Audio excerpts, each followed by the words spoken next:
আসসালামু আলাইকুম ভাই ও বোনেরা, আশা করছি সবাই ভালো আছেন। আলহামদুলিল্লাহ, আমিও ভালো আছি।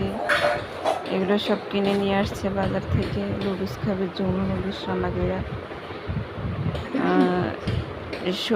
বটবটি আর হয়েছে 2টা গাজর। আমরা মানুষ বেশি, তাই রান্নাও করি বেশি। এখানে আর হয়েছে কাঁচামরিচ, 2টা কাঁচামরিচ কুচাই নিচ্ছি। পেঁয়াজগুলো একটু ভাইজা হালকা লাল হয়ে আসলে ডিম দিয়ে দিব। ডিমগুলো দিয়ে নুডলস রান্না করি। হালকা একটু রসুন বাটা দিছিলাম। রসুন বাটাটাও একটু ভাইজা 3টা ডিমগুলো ভাইজা উঠায় রাখবো।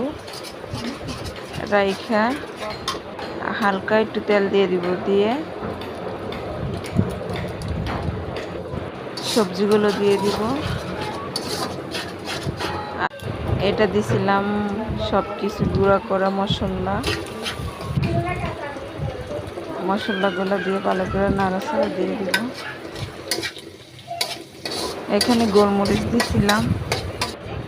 ডিমের ভিতরে 2টা নুডলসের মশলা দিয়ে দিছি। এখন তেল দিয়ে সবজিগুলো দিয়ে দিব, দিয়ে 4-5 মিনিটের মতো ভেজে নিব। হালকা সিদ্ধ হয়ে গেলে কালারটা যেন নষ্ট না হয় এরকমভাবে ভেজে নিব। নিয়ে পানি দিয়ে দিব। আমার এই জায়গায় নুডলস ছিল লাম্বা নুডলস, তো বান্দা 5 লাইন ছিল, তাই পানির পরিমাণটা একটু বেশি লাগবে।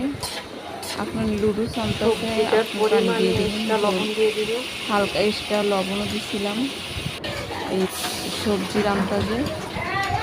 তারপরে পানি দিয়ে দিব।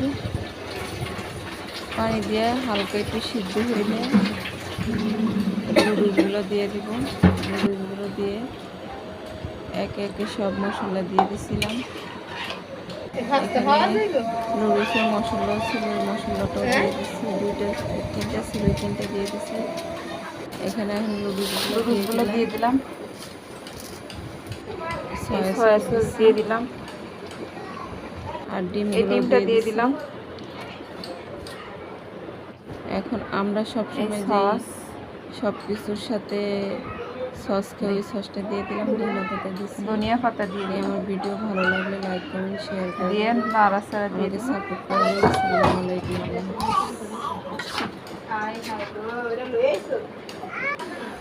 সবার খাওয়া শেষ, এখন আমি খাইতেছি।